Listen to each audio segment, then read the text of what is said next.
मैं इस वक्त मौजूद हूँ इस्लामाबाद प्रेस क्लब के अंदर। ये वही जगह है जहाँ पे कल इस्लामाबाद पुलिस ने घुसकर सहाफ़ियों पर तशद्दुद किया। अमूमन यही एक कॉन्सेप्ट चलता आ रहा है, एक रिवायत चलती आ रही है कि जो पुलिस है वो कभी भी बार रूम्स में नहीं जा सकती, वो कभी भी कमरा अदालत में नहीं जा सकती, वो कभी भी प्रेस क्लब के अंदर नहीं जा सकती, वो कभी भी किसी वकील के चैम्बर में जाके कोई गिरफ्तारी नहीं कर सकती। लेकिन हमने देखा है कि जब से ये गवर्नमेंट आई है, या मैं जो भी कहूँ, ये पीका हम पे लगा है, सब कुछ हमारे साथ हो रहा है, सहाफ़ियों के साथ जितनी कदगने लग सकती थी सहाफ़ियों पर वो लग रही हैं। पहले पीका जैसा कानून आया और अब सहाफ़ियों को उनके घर के अंदर घुस के मारा जा रहा है। और आज जो आप मेरे पीछे एहतजाज देख रहे हैं, ये एहतजाज इसीलिए मुनक्किद किया गया है। हम आगे चलते हैं और बात करते हैं यहाँ दीगर सहाफ़ियों से कि ये जो सहाफ़ियों पर जुल्म हो रहा है कब तक होता रहेगा और ये कब रुकेगा। बहुत शुक्रिया सर, आप मुझे बताएं कि कोई आपके घर में घुस के आप पे हमला करता है, ये वही सहाफ़ी हैं जिन्होंने कल तक इंडिया का असली चेहरा दिखाया, पूरी दुनिया को, सब सुबह शाम जागते रहे, फुटेजेस करते रहे। अब यही सहाफ़ी जो सबको सच बताते हैं, आर्टिकल 9, आर्टिकल 14, आर्टिकल 19 कहाँ चला जाता है इस मुल्क में जब सहाफ़ियों की बात आती है? Thank you. देखिए, एक तो पूरी दुनिया में एक यूनिवर्सल लॉ है, अगर किसी मुल्ज़म के ख़िलाफ़ कत्ल का मुकदमा दर्ज हो और वो किसी वकील के चैम्बर में चला जाए, वो मुल्ज़म नामज़द होता है, लेकिन पुलिस किसी वकील के चैम्बर में जाकर उस मुल्ज़म को गिरफ्तार नहीं करती। वो बार के अंदर चला जाए, पुलिस बार के अंदर दाखिल नहीं होती। जब तक उसकी ज़मानत नहीं होती वो मुल्ज़म होता है। जब वो अपनी बेल दायर करता है तो उसको कमरा अदालत से पुलिस गिरफ्तार नहीं कर सकती। इसी तरह प्रेस क्लब को भी लोग पूरी दुनिया में यही मुकाम देते हैं कि अगर किसी के साथ रियासत ने जबर किया है, हुकूमत ने जबर किया है, किसी वडेरे ने जुल्म किया है, उसके खिलाफ कोई इक़दामात हो रहे हैं, तो वो आता है और दुनिया को बताता है प्रेस क्लब में आके कि भाई मेरे खिलाफ ये कार्रवाई इंतकामी कार्रवाई है, मेरे खिलाफ ये किस वजह से काम हो रहा है। इसलिए जब वो प्रेस क्लब में होता है, किसी भी प्रेस क्लब में, हमने मार्शल लॉ के द्वार देखे, एमरजेंसी देखी, एमरजेंसी प्लस देखी, पुलिस बाहर खड़े होकर इंतजार करती है। लेकिन यहाँ कल तमाम चीज़ों के रिकॉर्ड तोड़ दिए गए। इसलिए हमने आज मुल्क भर में यौम स्याह मनाया। पाकिस्तान के छोटे शहर से लेकर बड़े शहर तक हर प्रेस क्लब ने एहतजाज किया, स्याह परचम लहराया। और हम अपने चार्टर ऑफ डिमांड को इस तरह तैयार कर रहे हैं कि अगर हुकूमत सिंसियर होगी, सीरियस होगी, पॉलिटिकल पार्टी सिंसियर होगी, तो उस चार्टर ऑफ डिमांड की मंजूरी के बाद पाकिस्तान की किसी भी प्रेस क्लब में ये पुलिस का आखिरी दाखिला होगा, उसके बाद पुलिस दाखिल नहीं हो सकेगी। सर बहुत शुक्रिया अपना कीमती वक्त देने के लिए। आपके घर में घुस के आपके मतलब समझे कि आपके बच्चों के ऊपर कोई तशद्दुद करके चला जाता है और 24 घंटे गुजर जाते हैं, अभी तक कुछ नहीं हुआ। आप वॉकआउट करें, आप लोग यहाँ पे बैठ के एहतजाज करें, डू यू थिंक कि क्या गवर्नमेंट आपके किसी प्रेशर में आने वाली है? देखिए, मैं तो सबसे पहले कल के दिन को स्याह तरीन दिन कहूँगा, ना सिर्फ पाकिस्तान की तारीख़ का बल्कि सहाफ़त का स्याह तरीन दिन था। जहाँ तक आपने हुकूमत की बात की, ये अलमिया है। आप देखें, जब यही लोग एग्ज़ाइल में होते हैं, अपोजिशन में होते हैं, तो हमें ये चौथा सतून कहते हैं, क्योंकि हम इनकी आवाज़ बनते हैं। आपके शोज़, हमारा रिपोर्टर, हमारा डेस्क इनके बयानात, इनकी खबरें आवाम तक जब पहुँचाते हैं तो हमें ये चौथा सतून कहते हैं। लेकिन ये अलमिया रहा है हमेशा से। जब भी ये हुकूमत के अंदर आते हैं तो हमें हमारे चेहरे इनको बुरे लगते हैं, भयानक लगते हैं। और हम तो आपको पता आईना दिखाते हैं, हम माशरे की आँख कान हैं, हम इनको आईना दिखाते हैं। बजाय इसके कि अपने चेहरे दुरुस्त करें, ये इस आईने को तोड़ने की कोशिश करते हैं। हालांकि इनको सोचना चाहिए, ये आईना ये तोड़ सकते हैं। मैं नहीं समझता। देखें, ये अगर आमजद का दौर आप देखें, उस दौर के अंदर भी ये सहाफ़त जिंदा रही। कोड़े खाकर आप मिनहाज बरना साहब को देखें, निसार उस्मानी साहब को देखें, अब्दुल हमीद छाबरा साहब को देखें, एक बड़ी तारीख भरी पड़ी है। आज उन आमरों का नाम नहीं लिया जाता, लेकिन मिनहाज बरना का नाम आज भी जिंदा है, निसार उस्मानी का नाम आज भी जिंदा है।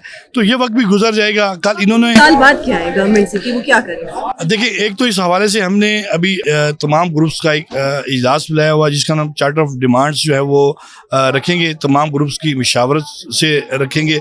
लेकिन ये हमारा एक तय है तमाम ग्रुप्स का कि इस वाक़ये को आखिरी वाक़या साबित करेंगे और इसकी एग्जांपल इस तरह सेट करेंगे कि आइंदा किसी को ज़रूरत ना हो।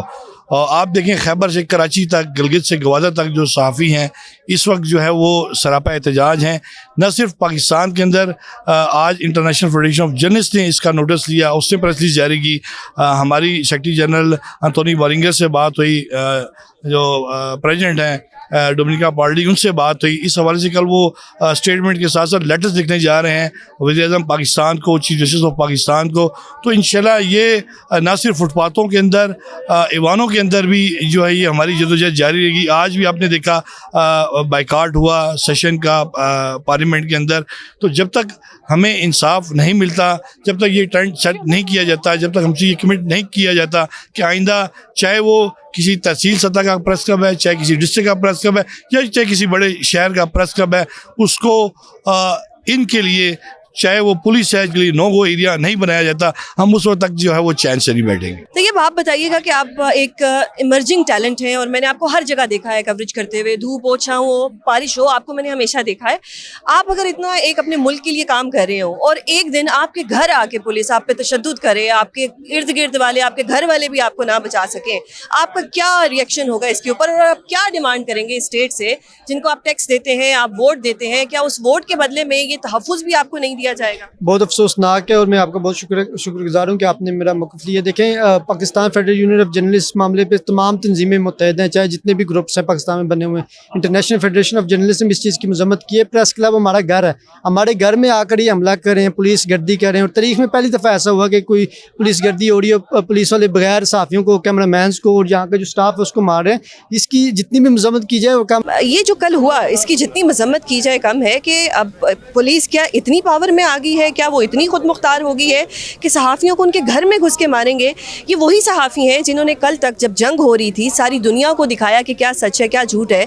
लेकिन क्या एक SHO की इतनी औकात है कि वो सहाफ़ियों के घर में घुसे, वहाँ पे तशद्दुद करे और बाकी सहाफ़ी देखते रह जाएं? क्या कहेंगे आप? देखिए, उसमें एक वजह तो ये सामने आती है कि जब नेशनल प्रेस क्लब में बरसर इक़्तिदार ग्रुप अपनी सियासत के लिए, अपने इक़्तिदार के लिए पुलिस को बुलाकर 2 मरतबा, 1 मरतबा नहीं 2 मरतबा पुलिस की निगरानी में काउंटिंग करवाए और अपनी मर्ज़ी का फ़ैसला करवाए, तो फिर पुलिस इस तरह दाखिल होगी इनसे बगैर पूछे और हमला भी करेगी। लेकिन चूँकि हमारा घर है, हम अपोजिशन के लोग आज यहाँ मौजूद हैं, कल भी मौजूद थे, अपने इस प्रेस क्लब उसके मेंबरान की इज़्ज़त वक़ार के लिए, और हम उस वक्त तक खड़े रहेंगे जब तक कि मामला मुस्तकिल हल नहीं होता है। मुस्तकिल हल किसका क्या है? मुस्तकिल हल ये है कि फ़ेडरल गवर्नमेंट और तमाम जो सूबाई हुकूमतें हैं उनकी होम डिपार्टमेंट से एक नोटिफिकेशन जारी हो कि आज के बाद किसी प्रेस क्लब में, चाहे वो डिस्ट्रिक्ट का है, तहसील का है या बड़े शहर का है, उसमें पुलिस समेत कोई भी कानून नाफिज करने वाला अदारा बगैर परमिशन के दाखिल नहीं हो सकेगा। फेडरल गवर्नमेंट भी करे। अगर नहीं करते हैं तो इसका मतलब हुकूमत की बदनीति है कि वो आइंदा भी, जैसे कि हमारे पाकिस्तान में बदकिस्मती है कि अरशद शरीफ शहीद से जो शुरू हुआ और अब 4 दिन पहले कराची में जो मीर साहब इम्तियाज़ मीर हैं वो भी फौत हो गए। फिर मुल्तान में हमारे सहाफ़ी शुएब का साथ सलूक हुआ। तो ये चलता रहेगा निज़ाम, फिर सहाफ़ी मरते रहेंगे, ज़ख्मी होते रहेंगे, बेरोज़गार होते रहेंगे, कोई नहीं पूछेगा। तो आज इस मसले पे हमें अपने सियासत को सैर पर रख के हमें मुतफ़िका तौर पर कोई लाएमल तय करने का। अगर ग्रुपों में बट गए तो प्रेस क्लब क्या सब कुछ तबाह हो जाएगा। आपको लगता है कि ये जो एहतजाज इस वक्त हो रहा है इसको कोई फ्रूटफुल आउटकम होगा? Because might is right. हमने देखा है जो हमारी गवर्नमेंट है, जो वफाक है या जो ओवरऑल गवर्नमेंट है, वो तो इस वक्त इक़्तिदार के इतने नशे में है कि वो किसी को भी आंसरेबल नहीं है, वो तो उंगलियां तोड़ने की बातें कर रहे हैं। तो डू यू थिंक कि जो अपने इत्तेहादियों की बात नहीं सुन रहे वो क्या सहाफ़ियों की बात सुनेंगे या सहाफ़ियों का कोई जो डिमांड है वो मानेंगे? देखिए, आज से कुछ साल कबल अगर हम देखें तो पहले बात हम करते थे कि सहाफ़त बचाओ, आज़ादी सहाफ़त की बात करते थे। फिर वक्त आ गया जब अरशद शरीफ का कत्ल हुआ तो हम कहते हैं सहाफ़ी बचाओ। अब जब प्रेस क्लब पे हमला हो गया तो अब हम कह रहे हैं कि प्रेस क्लब को बचाओ। तो ये सिलसिला कब तक चलता रहेगा? उस वक्त तक जब तक आप अपने सियासी एजेंडे को साइड पर रखें, जो सियासी जमात के साथ आपको ताल्लुक़ है उसको आप साइड पर रखें और सिर्फ सहाफ़त बचाओ, सहाफ़ी बचाओ और प्रेस क्लब बचाओ का आपका एजेंडा नहीं होगा तो इस तरह के हालात कायम होते रहेंगे, सहाफ़ी मरते रहेंगे और मार खाते रहेंगे।